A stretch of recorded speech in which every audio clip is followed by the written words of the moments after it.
2 दिवसीय जापान दौरे पर प्रधानमंत्री नरेंद्र मोदी टोक्यो पहुंचे। स्वागत के लिए आए बच्चों से प्रधानमंत्री मोदी ने की बात। पीएम ने बच्चों द्वारा बनाई हुई पेंटिंग्स पर अपने हस्ताक्षर भी दिए। 2 दिवसीय जापान दौरे पर पहुंचे पीएम मोदी 23 मीटिंग में करेंगे शिरकत। अमेरिका, जापान, ऑस्ट्रेलिया के राष्ट्रीय अध्यक्षों के साथ करेंगे मंथन। जापान के पीएम फूमियो किशिदा और अमेरिकी राष्ट्रपति जो बाइडेन के साथ होगी द्विपक्षीय बैठक। ज्ञानवापी मामले में आज होगी सुनवाई। जिला जज डॉक्टर अजय कृष्ण विश्वेश की अदालत में होगी यह सुनवाई। शिवलिंग की जगह दर्शन पूजन समेत कई मामलों पर सुनवाई होगी। यूपी विधानसभा के बजट सत्र की आज से शुरुआत। सदन में दिवंगत सदस्यों को दी जाएगी श्रद्धांजलि। इस बार सदन में ई विधान सिस्टम किया जा रहा लागू। सोशल मीडिया पर लाइव होगी सदन की कार्यवाही। यूपी विधानसभा का बजट सत्र आज से हो रहा शुरू। एसपी नेता आजम खां आज विधानसभा में लेंगे विधायकी की शपथ। कोर्ट ने जेल में रहते हुए विधानसभा में शपथ लेने की नहीं दी थी अनुमति। इस दौरान आजम के बेटे अब्दुल्ला आजम भी रहेंगे मौजूद। कांग्रेस नेता राहुल गांधी कैम्ब्रिज विश्वविद्यालय में छात्रों के साथ संवाद करेंगे। भारत की आजादी के 75 साल विषय पर यह संवाद होगा। आइडियाज फॉर इंडिया विषय पर भी अपने विचार करेंगे साझा। बढ़ती महंगाई के बीच लोगों को मिल सकती है थोड़ी राहत। इंडोनेशिया सरकार ने पाम ऑयल के निर्यात पर लगे प्रतिबंध को हटाया। करीब 60% पाम ऑयल इंडोनेशिया से आयात करता है भारत। खाद्य तेल और उससे बनने वाले खाने पीने का सामान भी होगा सस्ता। 2 जुलाई 2020 को हुए बिकरू कांड के केस में आज फिर होगी सुनवाई। एंटी डकैती कोर्ट में चल रही है मामले की सुनवाई। देश का पहला मेडिकल डिवाइस पार्क आज होगा लॉन्च। 350 हेक्टेयर जमीन पर बनेगा मेडिकल डिवाइस पार्क। 23 मई से 8 जून तक कर सकेंगे आवेदन। राजस्थान में एक बार फिर से मंत्री करेंगे जन सुनवाई। प्रदेश कांग्रेस मुख्यालय में लगेगा मंत्री दरबार। कांग्रेस कमेटी ने 23 मई से 15 जून तक का शेड्यूल किया जारी। दिल्ली एनसीआर में तेज बारिश के साथ मौसम ने ली करवट। मौसम हुआ सुहाना। कई जगह तेज आंधी के साथ हुई बारिश। गोंडा में महिला के साथ दुष्कर्म की वारदात आई सामने, जहां 2 लोगों ने एक महिला के साथ किया दुष्कर्म, सामूहिक दुष्कर्म। घटना के बाद पुलिस ने केस दर्ज किया है और आरोपियों की तलाश शुरू कर दी है। बदायूं के थाना उझानी एक कार पेड़ से टकरा गई जिसमें 11 लोग गंभीर रूप से घायल हो गए। सभी घायलों को जिला अस्पताल में भर्ती कराया गया है। मुंबई के happy home and school for the blind में तीसरी मंजिल पर आग लग गई, जिसके बाद सूचना पर पहुंचे दमकल विभाग की 4 गाड़ियों ने आग पर काबू पाया।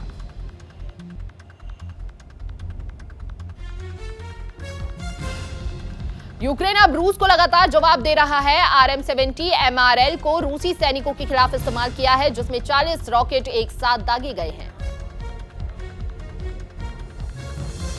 यूक्रेन की सेना ने घात लगाए रूस की सेना पर वार किया है और रूसी तोपखाने को नष्ट किया है। पोलिश राष्ट्रपति आंद्रेजेज डूडा का कहना है कि बूचा और दूसरे यूक्रेन के शहरों में रूस ने नरसंहार किया है और अब रूस के साथ व्यापार नहीं हो सकता है। जेफ बेजोस और व्हाइट हाउस के बीच बहस हो गई, जिसमें बिडेन प्रशासन की मुद्रास्फीति से निपटने और अमीरों पर कर लगने की योजनाओं को लेकर दोनों के बीच विवाद को बढ़ा दिया। राष्ट्रपति जो बाइडेन की 3 दिवसीय एशिया ट्रिप पूरी हुई है, जहां उन्होंने 2025 तक अमेरिकी फर्मों में $10 बिलियन से अधिक निवेश करने की योजनाओं का ऐलान किया है। शंघाई में 2 महीने तक बंद कुछ लाइनों को फिर से खोल दिया गया है। बता दें कि कोविड लॉकडाउन से शहर धीरे धीरे अनलॉक किया जा रहा है। स्पेन के दक्षिण पूर्वी तट पर यूक्रेन के समर्थन में रैली निकाली गई है और रूस के खिलाफ विरोध जाहिर किया गया।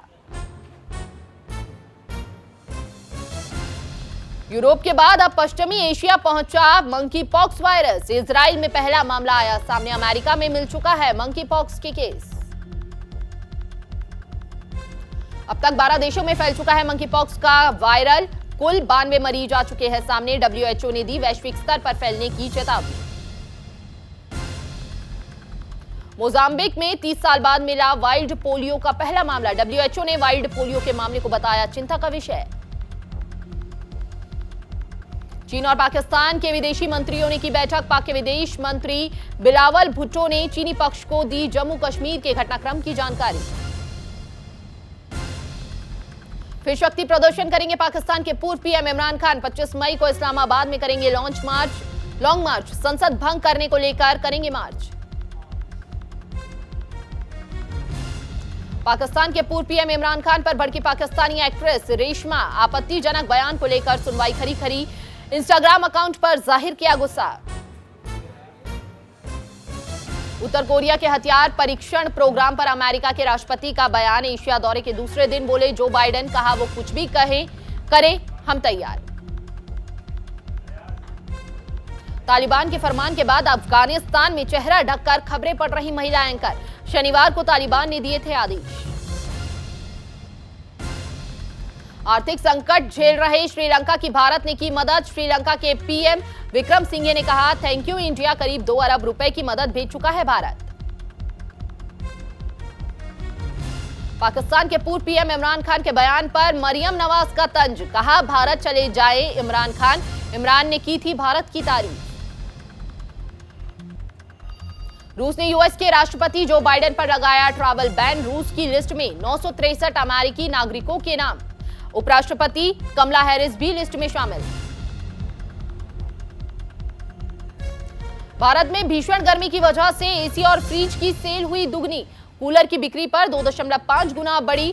टाटा समूह की एक उपभोक्ता कंपनी ने दी जानकारी। विदेश बाजार में तेजी के बाद कम हुआ खाद्य तेल के दाम। सरसों, मूंगफली समेत खाद्य तेल की कीमतों में देखने को मिल रही गिरावट।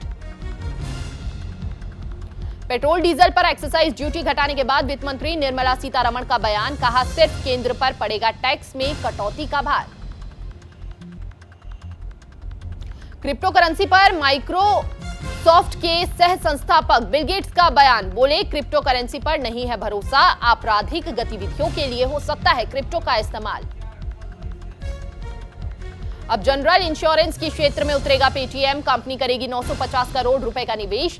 पेटीएम जनरल इंश्योरेंस लिमिटेड होगा कंपनी का नाम। आईपीएल 15 के आखिरी लीग मुकाबले में सनराइजर्स हैदराबाद को पंजाब ने दी मात। 157 रनों का पीछा करते हुए पंजाब ने 16वें ओवर में हासिल किया लक्ष्य। आईपीएल 2022 के पहले क्वालिफायर में राजस्थान से होगा गुजरात का मुकाबला। 24 मई को खेला जाएगा आईपीएल के 15वें सीजन का पहला क्वालिफायर मुकाबला। 25 मई को होने वाले पहले एलिमिनेटर में लखनऊ के खिलाफ खेलते हुए नजर आएगी आरसीबी फैंस को है विराट कोहली से बड़ी पारी का इंतजार। टीम इंडिया में वापसी के बाद भावुक हुए दिनेश कार्तिक। ट्वीट कर लिखा खुद पर विश्वास करने से सब होता है ठीक। साउथ अफ्रीका के खिलाफ T20 सीरीज के लिए हुआ है टीम का ऐलान। तेज गेंदबाज उमरान मलिक को भी पहली बार भारतीय टीम में मिली जगह। साउथ अफ्रीका के खिलाफ T20 सीरीज के लिए हुआ है चयन। आईपीएल में कर चुके हैं सबसे तेज रफ्तार से गेंदबाजी। आईपीएल में मुंबई इंडियंस के खराब प्रदर्शन को लेकर बोले कप्तान रोहित शर्मा। बेहतर प्रदर्शन के लिए अपने मानसिक स्वास्थ्य पर करेंगे काम। कमजोरियों पर देंगे ध्यान। तो राजस्थान रॉयल्स की फ्लाइट में आई गड़बड़ी। टीम ने लैंड करा दे मीम के साथ शेयर किया वीडियो। प्लेऑफ मुकाबले के लिए कोलकाता जा रही थी टीम।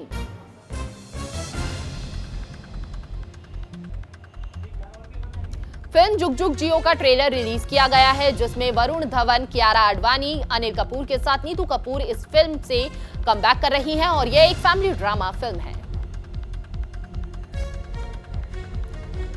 मुंबई में पद्म विभूषण संतूर वादक पंडित शिव कुमार शर्मा के लिए प्रार्थना सभा का आयोजन किया गया। इस प्रार्थना सभा में बॉलीवुड की कई हस्तियां शामिल हुई। Aishwarya Rai Bachchan Cannes film festival में अपना जलवा बिखेरने के बाद भारत लौट चुकी है। ऐश्वर्या बच्चन, अभिषेक बच्चन और उनकी बेटी आराध्या मुंबई एयरपोर्ट पर स्पॉट की गई। एक्ट्रेस साई मांजरेकर ने फिल्म मेजर की एक स्पेशल स्क्रीनिंग का आयोजन किया और अपने परिवार और खास दोस्तों को फिल्म दिखाई। फिल्म 26/11 के आतंकी हमले में शहीद हुए मेजर संदीप के जीवन पर है आधारित। भूल भुलैया 2 ने पहले वीकेंड में जबरदस्त कारोबार किया है। अब यूट्यूबर और फिल्म क्रिटिक KRK ने ट्वीट कर कहा कि अक्षय ने फिल्म के लिए 110 करोड़ रुपए मांगे थे। कार्तिक आर्यन की फिल्म भूल भुलैया 2 को जमकर प्रमोट कर रहे हैं और दर्शकों का रिएक्शन देखने के लिए कार्तिक ने मुंबई के कई सिनेमा घरों में चक्कर लगाए और दर्शकों से रूबरू हुए।